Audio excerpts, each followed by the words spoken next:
Hello guys, good afternoon. So para sa inyong pre-final nga exam, dili siya technically exam. Ah, ang buhaton ninyo is mag-generate mo og APK sa inyong tanan nga activity. So na ko'y gi-open diri usa na siya ka project. So actually gisubmit ni siya sa first student ka nakahuman from activity 1 to activity 6. So mo ni siya ibuhaton nato nga reference, then instruction siya unsaon siya pag-generate og APK gikan sa nahuman ninyo nga project. So gigamit nako ang project niya para makita ninyo nga ang mga nahuman ninyo tanan pwede na siya mabuhatan nato og APK. So for example lang kini nga project ato na siya i-open.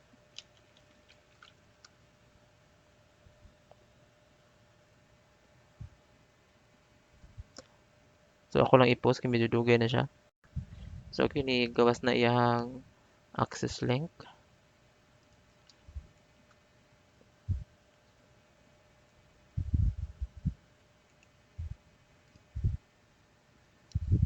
So binuhat din ni Rizada, siya yung first nakasubmit from activity 1 to activity 6. Sa third year, nakaapas din mo sa fourth year, no? So, basin og nahimuwang mo nga disay mo. So, nakaabot mo sa mobile app. So, disay mo og pre-final. Then, there is a sign in. So, the same po siya og scope. So, sa inyong mobile app development, the same og scope tanan sa third year og fourth year. So, kini siya, buhatan ni nato siya og ato ang APK nga version. So, if imo na siya i-access, for example, ang swiper, so working na ang binuhat niya. So, buhatan ni nato siya og APK. So, ang map niya is nag-use ni siya og akong own nga license key.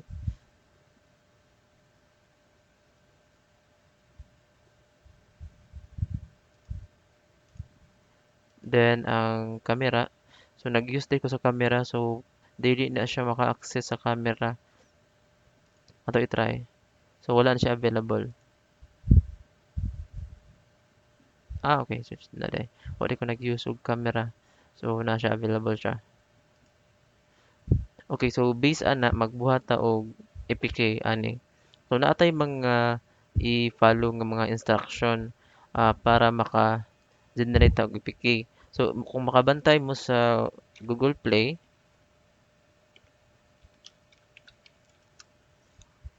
kinig open nimo sa Google Play, bisag sa inyong cellphone naay mga icon jud ang app. Then naa pud siya'y splash screen. So kana siya, need ta magbuhat ana before ta maka-generate og APK. Then naa na siya specific nga mga dimension nga gamiton. So magbuhat sad ta ana karon.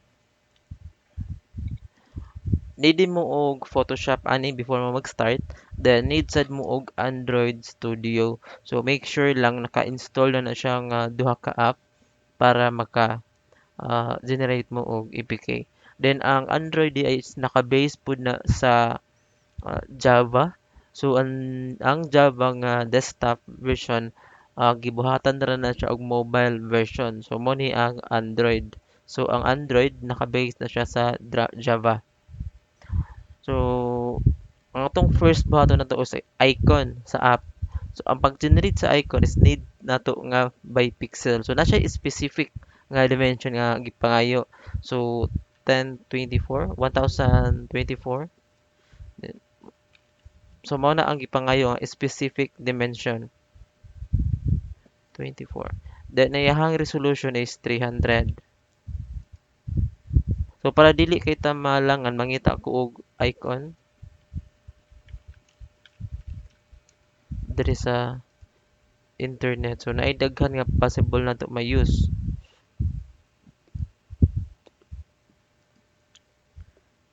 So for example kini ato siya i-try.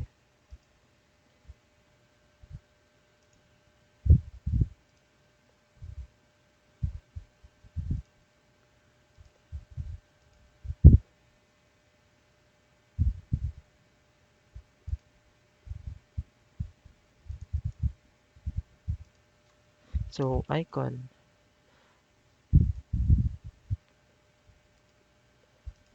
mag-place rita sa icon nasa downloads. Oops, di siya ha. Invalid format siya. So kining batch niya possible nga lain sa format, so di ta mo gamit din ha.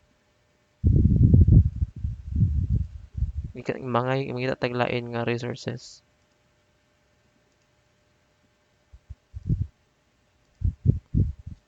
Okay, so na-use na to siya.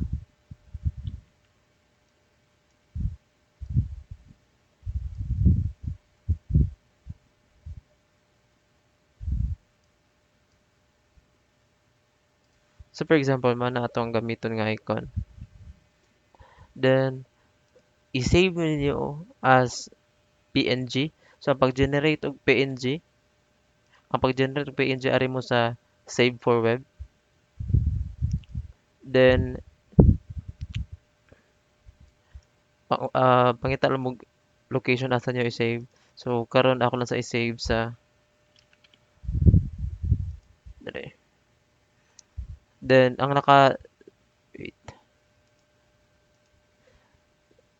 ang naka-default diyan na is naka GIF siya. So actually sayop na siya. Dugay ko nakabantay. Ang ato ang pangitaon is PNG 24. So need mo siya i-set as PNG 24, then pwede na mo siya i-save. So icon. Then next natong buhaton is ang splash screen. So ang kanang splash screen mao na siya first mo gawas nga screen inig-open nimo sa app. So ang size pud niya is specific sad na siya mag-require siya og 2732 nga dimension. So by pixel na siya. Then yung resolution is 300 gihapon.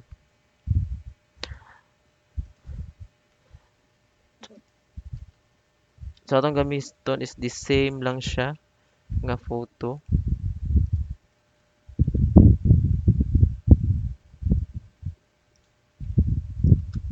Pero ang splash screen kay mag-expect jud ta na nga dapat gamay ang iyahang logo.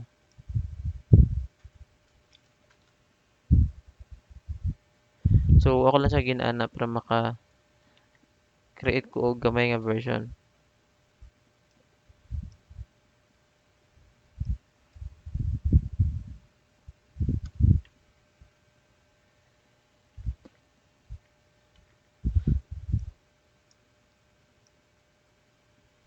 So for example kana siya. So nana siya yung logo gamay. So ako lang siya ginaana para simple ra. Then save na to siya as splash. Then make sure nga naka PNG 24 pud siya.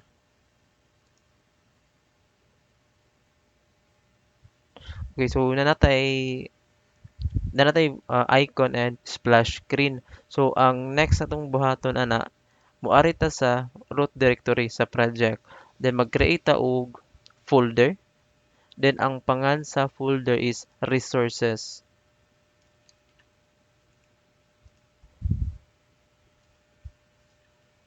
So man yung spelling resources with S. Then ang button na to ana is reveal in file explorer. Then need na to i-save. So i-save na to dira ang katong gipang create nato nga file. So splash screen og icon. Okay. So kina na siya splash screen. Then next atong buhaton is mag-generate ta og build version ani nga app na to. Kay running naman na siya, ready to go na siya. So atong buhaton is ato siyang i-execute, ato siyang i-build. So ang pag-build na is na command nga specific ninyo i-follow. So ang next is a unique build. So ang put pasabot ana iyang gi-build, para sa gi-compile ang source code nga gi-create. Then once kani successful na naay ma-create nga folder called dist, D-I-S-T. Okay, so na-create na siya, dara. So meaning successful siya. Medyo taas-taas na siya nga step no. So ako lang siyang i-post ang video. Dara ako siyang gibalik. So medyo nating na siya time. So nag-generate na siya gito na mga chunks.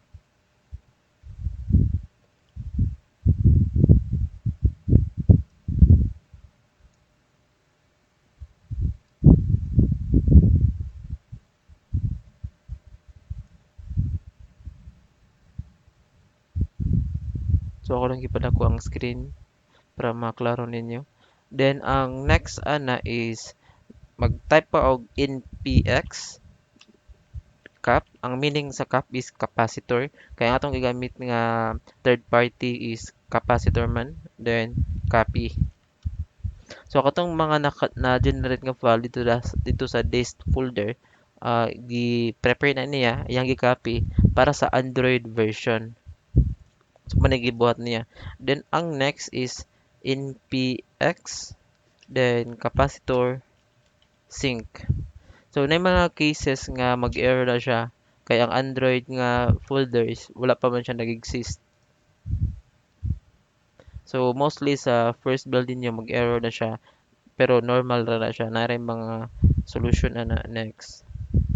If mag-error gani siya, skip mo ato then ang inyong next i-type is ionic capacitor add Android. So kung kabantay mo, ang kining nga script na kining nga command, ang putpusabatan ni ang Ionic project nato with capacitor giadan niya og Android platform. So meaning ana ang ato i-generate nga application is Android. So once gani mag-generate na mo og iOS version niya, so ang buhat na pud ninyo is iOS. So maka-generate na mo og iOS. So karon Android ato ang buhaton. Then enter. Ang ang kini nga command is kausaran ninyo buhaton sa lifetime sa inyong project. Kaya once gani inyo nang buhaton twice, ma-reset ang Android version sa inyong app. The same po sa iOS, kuan siya, ma-reset po siya. So kung bantay mo na folder diri nga Android, so na-create na siya. So gi-convert na niya ang atong source code into Android.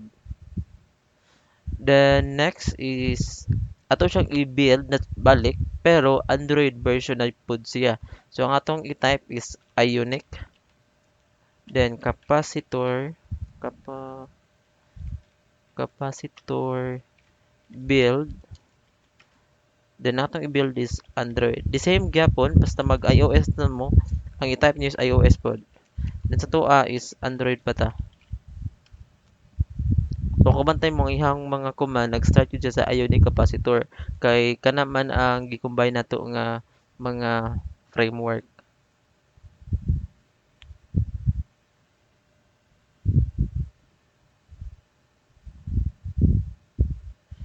So kana siya nga time medyo dugay-dugay din siya nga part. So for now ako lang sa i-pause ang video kay nagtipid ko sa time recording. Okay, so successful na siya. Na-generate na ang iyang Android version. So ang next atong buhaton ani is ato siyang i-open sa Android. So sa Android editor jud which is ang Android Studio. So need gyapon ta ana. So ang next nato nga step is i-run nyo ang command nga npx then capacitor meaning na then open Android. So ang putpasabotan ang command is ang capacitor project gi-open niya sa any IDE nga Android editor. So sa ko ang computer, ako ang Android editor isang Android Studio. So automatic na nga katong Android Studio ang iyang i-open. Kay maura man na ako ang Android editor. Pero if ang inyong gi-edit ang inyong gigamit pag-edit is lain nga mga IDE, so mga na siya questions if unsa nga inyong i-open. Then na ni pop up ningon siya diri nga trust open project. So common na siya once ang inyong project is first time niyo gi-open sa Android Studio. So i-check na siya then trust project. Ang reason day ana is gi-check niya, nag-ask na siya if trusted ba ang project. Wala ba yung ah, mga malware ana sa muhang project. If sure ka nga okay ra na yung project, so iset lang as trusted project. So sa kini nga time, dili lang na ko siya i-post ang video para makita ninyo, no. Pero ang gibuhat pa ani niya, gi-load niya ang tanang resources dito sa Ionic framework, gi-open niya diri sa Android Studio. So medyo taas-taas na siya nga process. Then ang Android Studio na bahala na. So naay mga nakaset na nga step by step kung saan niya pag-prepare. Then ang inyong buhaton lang ana is mga click na lang, wala na mo i-code. So wait lang ta until mahuman siya. So makita niyo diri sa ubos na importing under Gradle project. So part ni sa mga gipang trabaho niya, no. So ako lang gi-click para makita ninyo. So mao ni ang mga background task. Mao na ang gitrabaho sa Android Studio maong wala pa ni gawa sa mga source code. So gi-import pa niya ang Gradle. So, ang kanadayang Gradle di ay, para lang ma-aware mo, set of source code po na siya. Ang kana nga mga Gradle is naay po na sila repository nga naay mga ready to use nga mga class dira nga magamit pod sa Android. So gipang call na lang to nga mga class para gamiton sa tuang project. So may advantage niya if mag CLI ta. Kay ang atong gamiton is mga ready to use classes na lang and functions. Then ang atoa ang pag-call na lang ato. So makatipid jud ta sa time. Kung kabantay mo sa inyong Ionic framework nga project, easy na lang kaayo, dali ra gani mo na mahuman kay naka-CLI naman ta. Dili naman ta pareha sa una sa nabdan ako before nga tanang part sa code i-hard code jud na mo.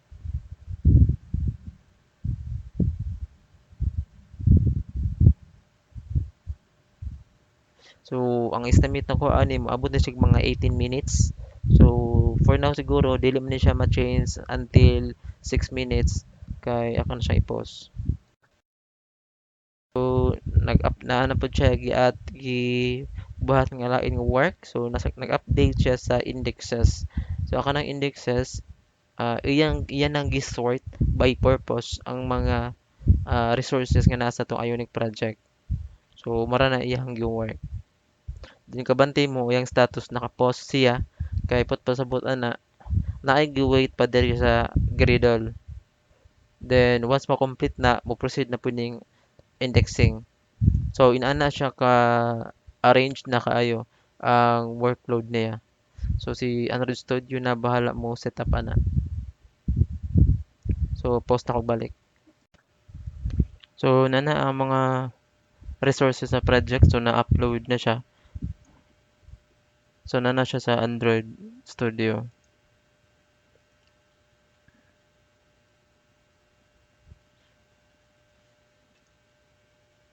So wait lang tanong mahuman ni siya.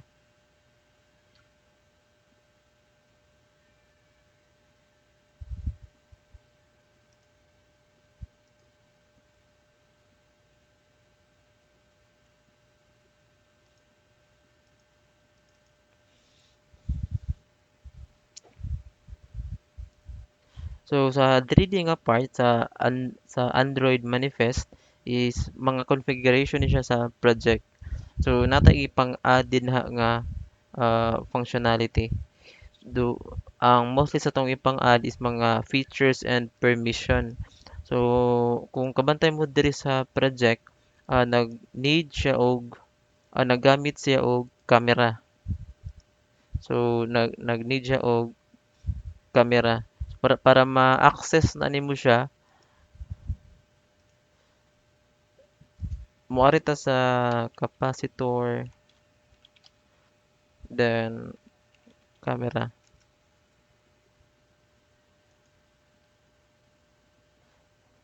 Sa previous nga video sa paghatag nako og instruction sa paggamit ng camera, natay gipang skip. So usa sa gipang skip is kiniya siya.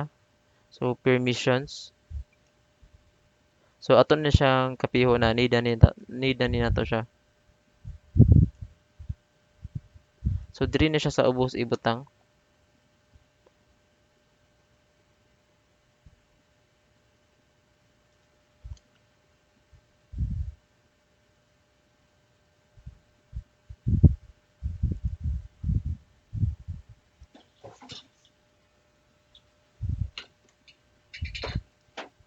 Then na siya mga variable nga gi-require. So kini ang variable is iset na nimo siya sa imong project na siya diri nga part.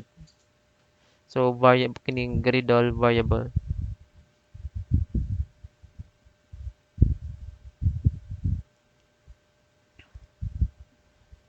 So ang gi-require niya is Android X. So i-copy lang na ninyo siya.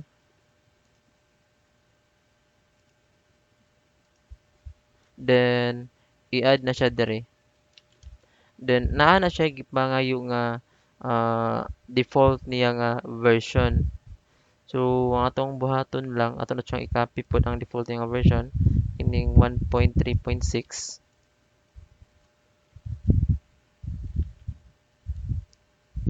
Then ang next niya nga need is Android Material version.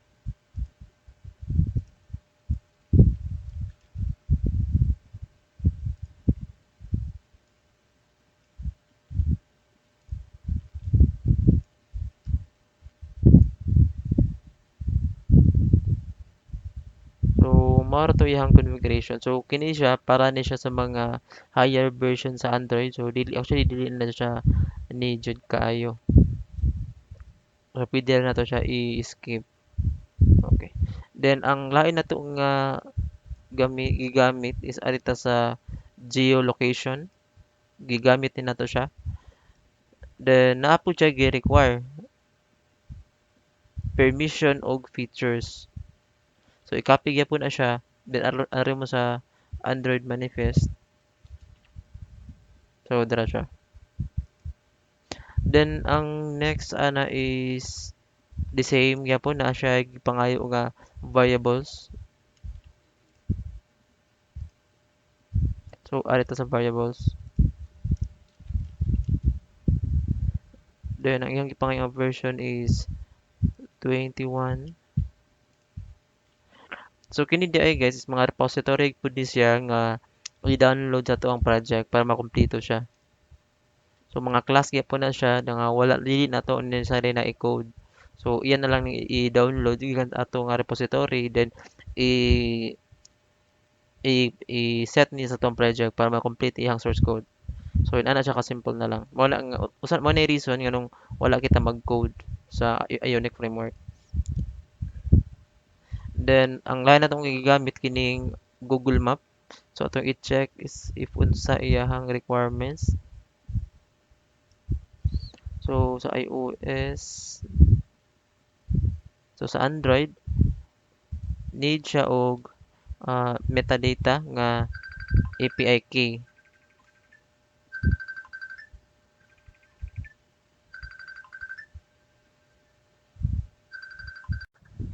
So kini ang metadata. So tan-awan lang nyo sa instruction no, na siya gingon.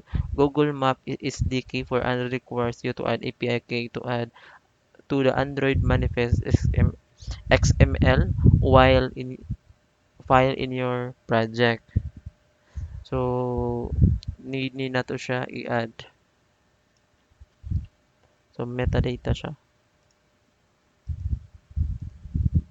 So diri na siya sa Android manifest gihapon.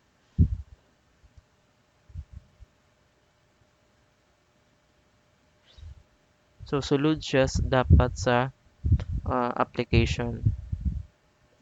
So pwede na to siya ibutan diri sa ubos.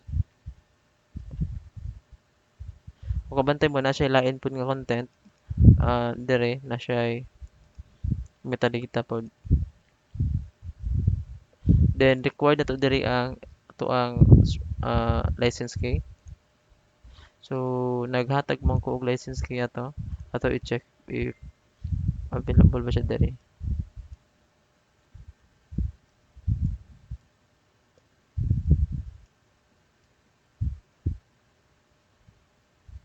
Okay, Sudra.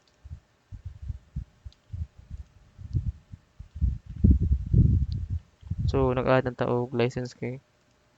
Then, ang next is kining access course location ug find location. So, required po na siya. Arit na siya sa ubos permissions gyapon na siya. Naso nag-exist na din siya sa GPS. So, na include na nato siya during GPS.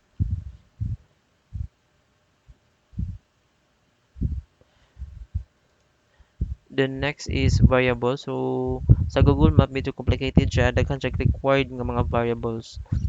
So, ay, ato siya i-click.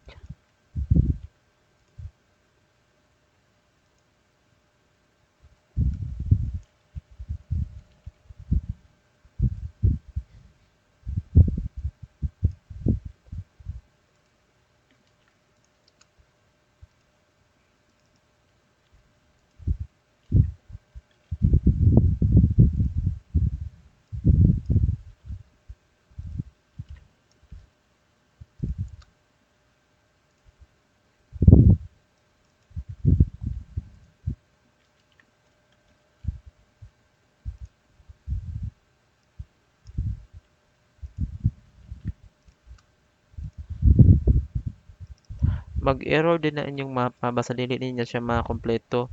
So, need na siya ma-complete yun.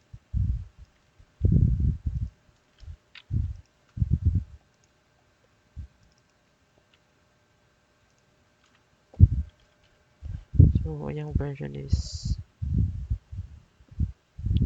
1.7.3.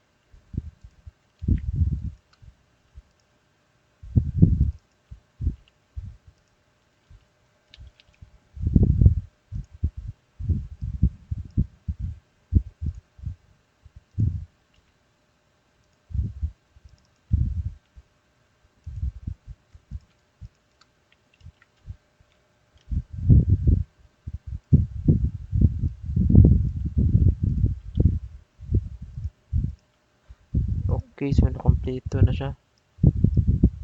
Then, instruction sa usage, so okay na siya. Then, ang lain na ito gigamit is, I think wala na. So, ang uban dili na siya required. So, if mahit na sa ano studio, na ay button na sa babaw nga sync now. So, need na siya maklik. So, ang buhaton niya, ang kining gipang declare na to bag-o nga mga variables, iya nang i-download. So, import na niya katong atong gipang declare nga mga versions. So, mag-wait lang ta until mahuman niya.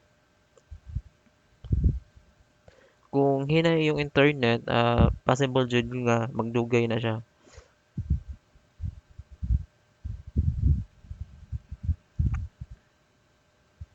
Okay, so kabantay mo na yung mga RAR file. So, gi-download niya. So, okay na, na-download niya tanan. So, that's the mga cases nga mga variable na gipangayas dili siya available. So, possible na sipyat mo ana kay bisag example like kini na, natanggal lang ninyo ang 1 ang 0. So, matabuan na is di na to siya ma-download.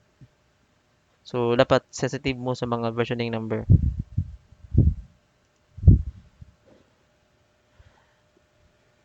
Then, ang next na tong buhaton is there is a resources tay drawable diha. So, naa dihay launcher icon, background, splash screen. So, na dire ang splash screen. If ato siya i-click, so mo ni ang default nga splash screen basta ay unique.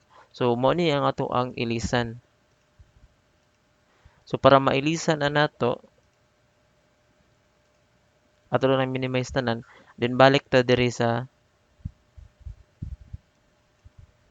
Visual Studio.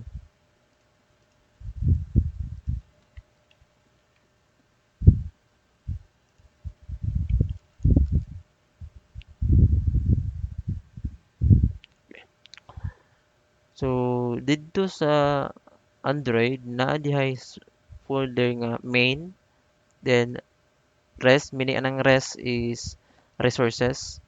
Then ang button niyo ani para astong ma-reset ang icon ug ang app launcher niya ug itong mga splash screen, i-select all na siya, then ibilin ang XML, values, layout, so kanang tulo. Tanan nga nag-start og drawable and map map is i-delete na siya.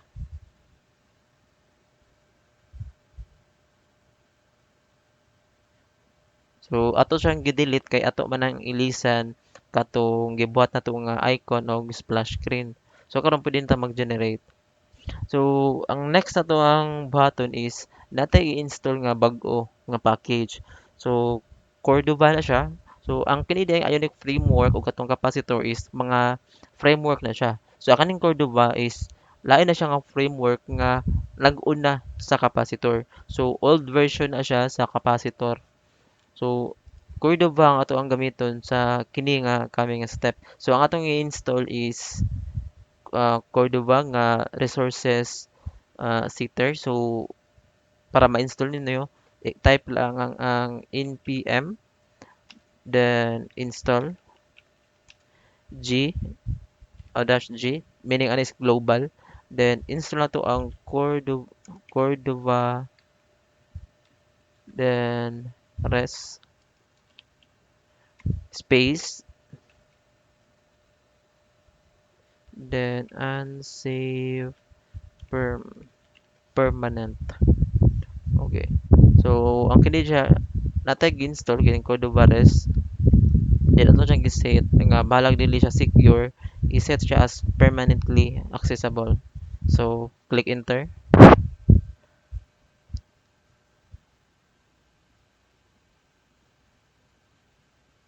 So, gi-install niya ang atong Cordova REST. So, ato lang siyang i-minimize para makita ninyo ang changes. So, kining icon PNG og splash screen, base ani mag-create ta og splash screen og icon nga para na sa tuwang Android application. Okay, so wait lang ta until mamana. Okay, so na okay na siya. Ako lang i-clear CLS. Then ang next atong buhaton is at mag-generate na ta og Android version sa icon og splash screen. So para mabuhatan ninyo, i-type ninyo ang Cordova then res then ang ato ang natay mga ipang skip.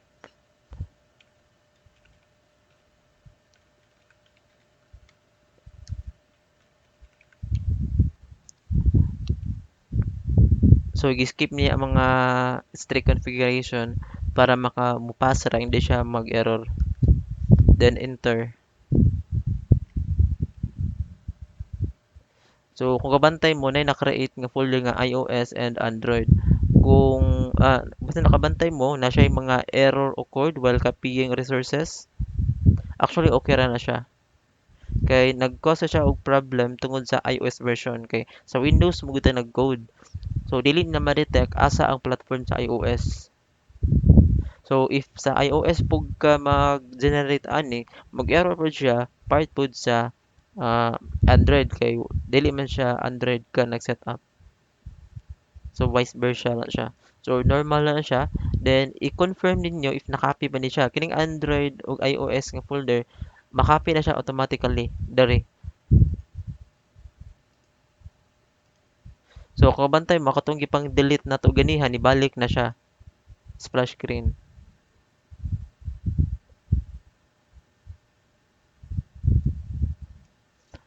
Medyo HD siya. Nibalik na siya, napulihan na siya. So successful lang iyahang splash screen and icon. So ang next na to step ani is so ang atong next step, ang step ani is mobalik ta og build sa Ionic para mo reflect sa Android ang iyang mga changes. So mobalik ta og type og Ionic then build.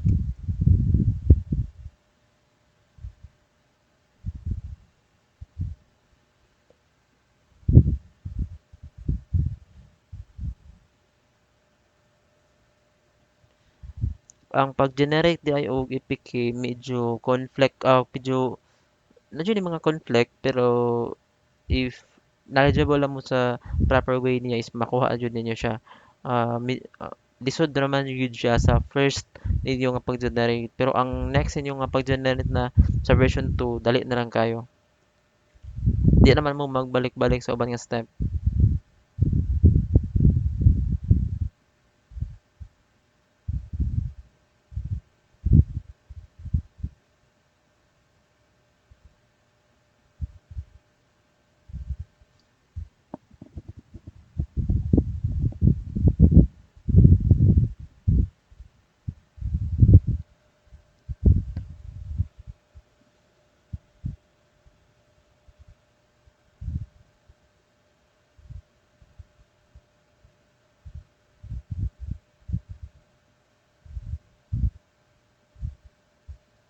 So ako lang i-post ang video kay medyo taas-taas pa na siya. So nahuman na siya then ako lang i-clear. Ang next ninyong buhaton is para lang ang NPX. Wait, NPX then capacitor copy.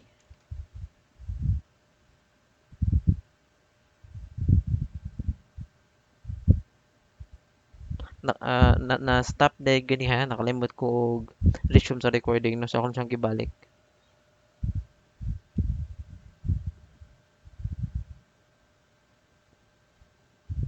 Then ang next is NPX then capacitor gihapon then sync. So aton siya gi-sync if nag-match ba ang atong mga resources sa application from Ionic Framework dito sa Android Studio. So manay gibuhat niya. Okay, so kini siya ingon siya diri nga updating iOS native dependencies with pod install field. Mao nag-field siya kay wala man ta sa iOS, nata sa Android. So okay ra siya, wa siya problema ra. Then ang next is i-open na to siya sa Android Studio. Pero since naka-open naman siya, so kabantay mo na siya ni load diri gamay. So ang mga updates to automatic niya pull. So ang next yung buhaton is ari mo sa file then sync project. So gi-sync na niya tanan ng mga resources. So medyo complicated gyud ato ang mga process no basta first time ninyong mag-generate og APK. Pero sa mga version 2 na ninyo, dili ra na siya lisod. Dali na lang kaya na siya. So di ra mo mabala ka basta mag-proceed jud mo ani nga skills. So ang mobile app development ni karon is in demand kayo siya.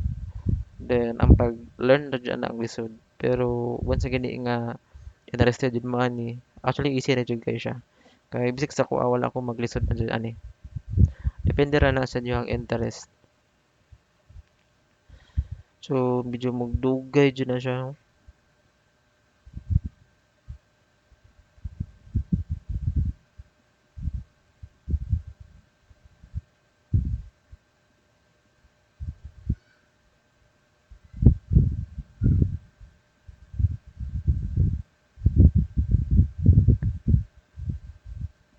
Ako today i-post ang video kay medyo taas na kay recording. Hapit na mag 40 minutes. Okay, so nahuman na siya. Then ang next ninyong buhaton ana is ari mo sa build then clean project.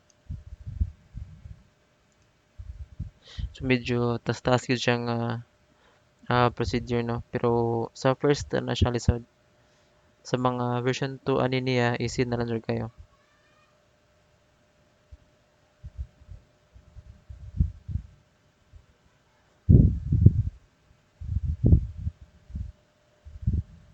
Then ang next is mag-build na ta. Ari ta sa rebuild project. So mao na siya ang final part no. Ang kanang pag-rebuild project di ay mao na siya ang final point sa pag set up na sa source code. So once gani dili mag-error ang inyong pag-rebuild, so meaning inyong mga source code is ready na to generate APK. So medyo taas-taas ato ang mga procedure kay ang tong gi-use CLI mo siya. So ang atong gipang use katurang mga ready to use na mga class and functions nga naay mga separate repository. So adto to siyang gipang call nga andro sa Gradle. So maninatambuan na mo na reason nganong sa pag set up nato sa camera ug sa map easy na lang kayo. Kay na may source code behind ana nga gi-call ra nato. So wala lang nag hard code na.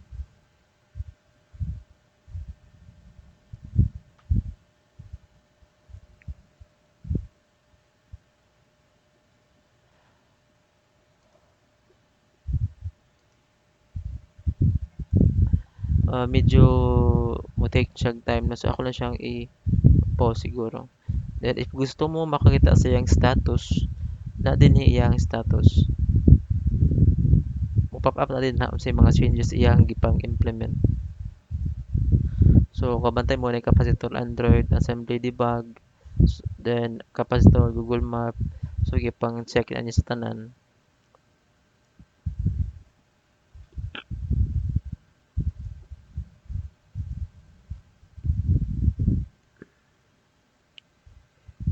So medyo mo take siyang time ako siya i-pause. Okay, so almost done na siya. Gi-finalize na lang ni ang Gradle. So hoping lang wala siya error. Okay, so wala siya error. So karon ready na ta mag-generate og APK. So pag generate og APK, ari mo sa build, then ari mo sa generate signed bundle. Okay. Basta mag-upload gani mo sa Google Play, kini yung i-generate. Pero ato is pag generate pa ta og APK nga ready to install na, so ari ta sa APK. Then next. Then kini siyang signed bundle is ang put sa buhat ani niya. Butangan na to og own nga license kay ato ang app para kita ra na ay deep access. So mag-create lang ta. So create, then mag-set lang mo og location kung asan nyo i-save ang license key. So sa ko is na ako lang siya imutang sa downloads.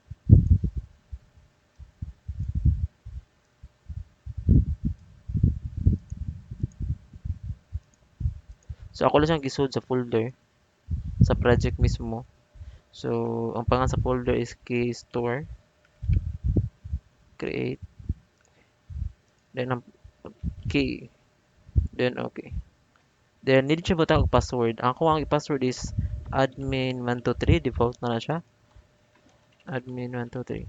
So pwede rin yung ilisan. Then admin123. Then admin123. Then need po siya og certificate details. So suko need din siya nga tinuod nga information yung butang. So ang company nako is Astroneck. Then organization is IT department. Then ang city is Cebu ko naka-base. Then ang province nako is Cebu sad. Then ang ato ang country code is 63. Mo na nga the same na siya sa tagamit ato sa mga mobile number. So okay. Then remember password lang para itasik balik-balik. Then select niyo ang debug or release. So if mag-test pa mo, debug inyong gamiton. Pero sa tuwa is i-release na to siya. Ato na siyang testingan is release na ta. Then create. So wait lang ta until maka-generate na siya og APK. So mo na lang na ang last step niya. Then once gani dili siya mag-error, so maka-generate na og APK. So wait lang mo until mahumana siya. Then nara na yung mugawas nga notification if successful ba siya or dili. Once gani nga dili siya successful, basahan lang gyud niya ang error. Basahan jud, ayaw jud mo kadlok anang error. Then i-search ninyo sa Stack Overflow. Actually, if i-check niyo sa ChatGPT, pwede sud siya maka-solve pod siya. Then ang ChatGPT lang is delay na ang data na og 2 to 3 years. So if ang error ninyo is latest within this year lang dili pa na siya ma-answer. So wait lang ta until ma-generate siya. Actually mo siya time possible 5 to 8 minutes. So medyo taas gyud siya. Depende na lang siya sa specs sa inyong computer. So akong computer di ay ang gigamit nako is i3 ra ni siya.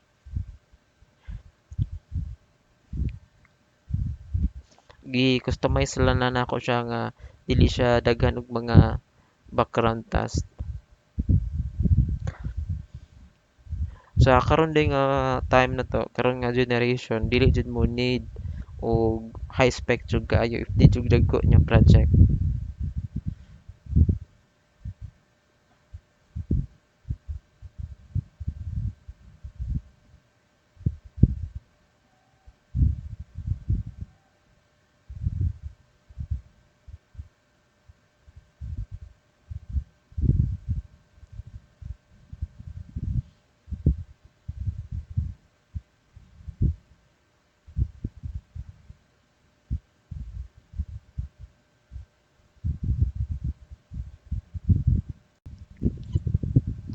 Gi-post day nako ang recording na og 5 minutes.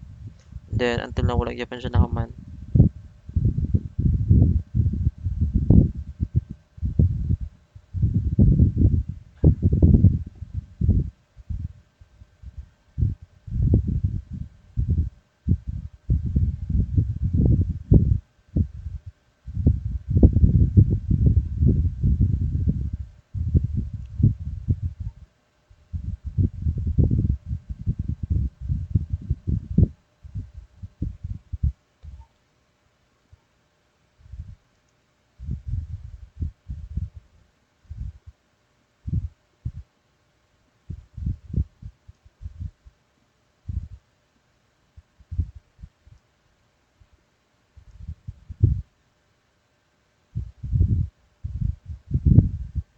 Okay, so naka-generate gyud siya.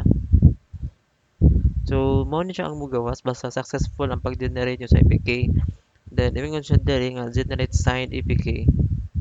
So naay message diha. So APK generated successfully. Then I link. So i-click lang siya ang locate nga button. Then mo-open na siya og file explorer. Then tagaan mo niya og link kung asa nakabutang niyang APK nga version. So wait until ma-open siya. So dira siya. If tan-awon ninyo ang path niya, naa siya sud sa project, Android app, then release. So dara atong APK. So ready na siya i-install sa atong app. So i-stop na ko ang video, then ako lang isumpay ang testing niya sa mobile mismo nga na-install na siya. Okay. So mo na siya. Ako na siyang i-install sa device, then tagan sa mo og overview unsay uh, porma niya. Okay, so ako na siya i-close na. Thank you.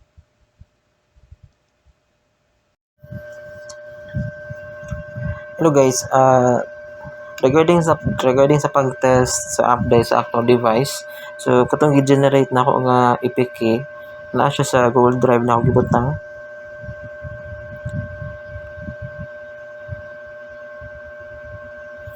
Then naa sa IIT.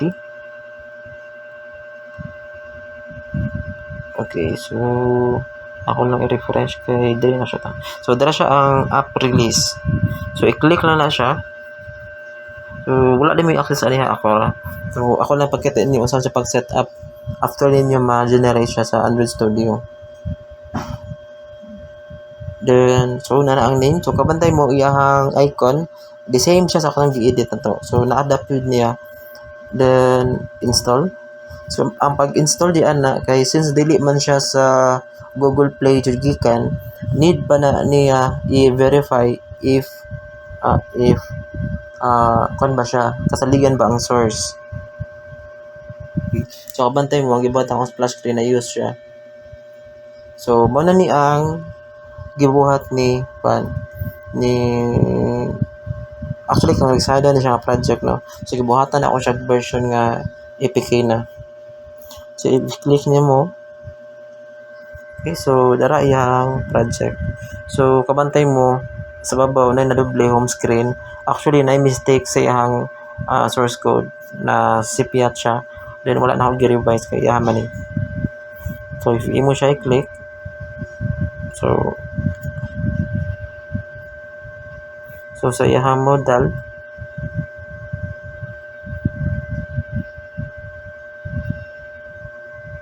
then ang iyang reorder, check natin working bang reorder. Okay, so dili siya click up. Ang reorder dili siya mo work. So okay, so mga floating button ni work siya.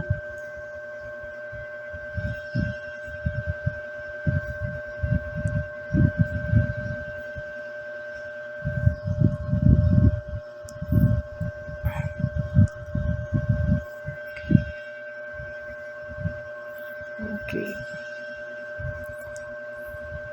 So ako lang i-close.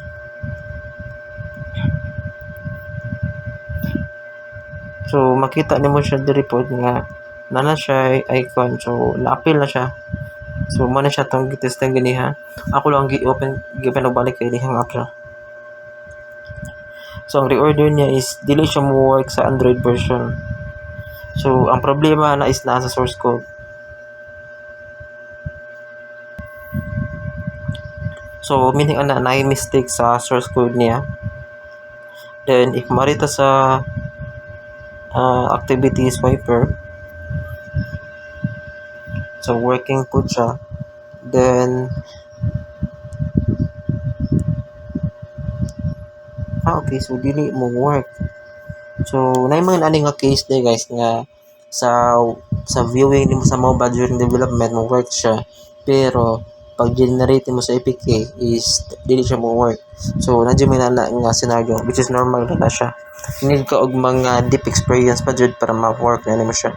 So actually ako wala ko sugat ang mga problem no. Dan wala man sa nako gi-review og deep jud ang source code ni Risada. Then sa local device, i-try na to is mo save ba siya. So item. So save. Then i-try na siya erase if makuha ba niya. Get. Okay, so successful ang local storage. Then there's a map implementation. So yeah, actually na-expect na kung hindi siya mo work. Kay lahi ang license key sa production, naglahi po ang license key para sa development. So wa ko nag-purchase o production. So ang license key lang sa development akong gibuhat. So dito siya problema, normal na to siya tungod sa license key. The next is ang GPS. So kaning GPS dili na siya mangayo og license key. So mo work yun na siya during development o during production. So get. So mag-ask siya if i-allow ba nato. So allow. So nakuha niya. So mo work siya. So ang camera i-try na to. So mangayo siya og option from photos ba or mo take ka og picture. So testingan na to una ang pag-take og picture. Okay, so na-access niya. So good na siya. Ato lang i-cancel. Uban din ang advantage diyan ni guys if i-check nimo sa Android. For example, mag-take ko na nga photo. Then okay.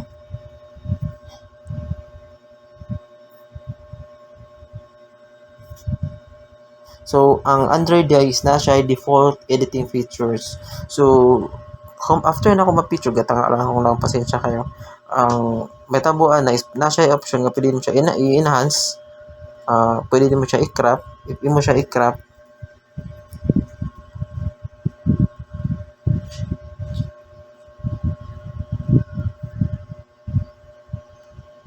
okay. So dili din ako mag-work. So daw siya. So possible mo siya i-crop. Then napun na siya yung mga filter. Then napud siya markup nga pwede ka maka-notes diya. Pwede ka mag-type ng text. So, hi. So, pwede na mo siya makuha. Ito ko lang i-done. Then, pwede po ka mag-pen, pwede ka magsuwat-suwat din ha. So, nasin na lang features. So, ako lang i-done. Then, i-save. Actually, wala na siya padulang ano kay wala nag-set o storage bucket. Then, mag-test tag balik, mag-take ta o mag-access sa gallery. Okay, so na-access yun niya ang gallery. So, na-access niya ang gallery. So, goods na kayo.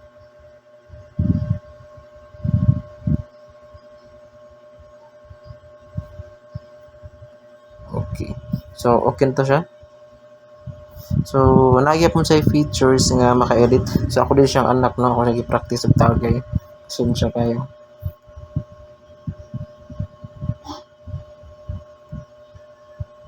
Okay. So, napo siya features nga makuha mo siya. Pwede ka maka-enhance. So, the same nga po, pwede ka maka-crop.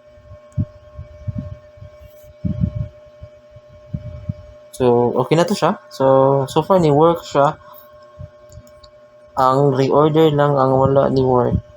So, naisay pa ni sa source code.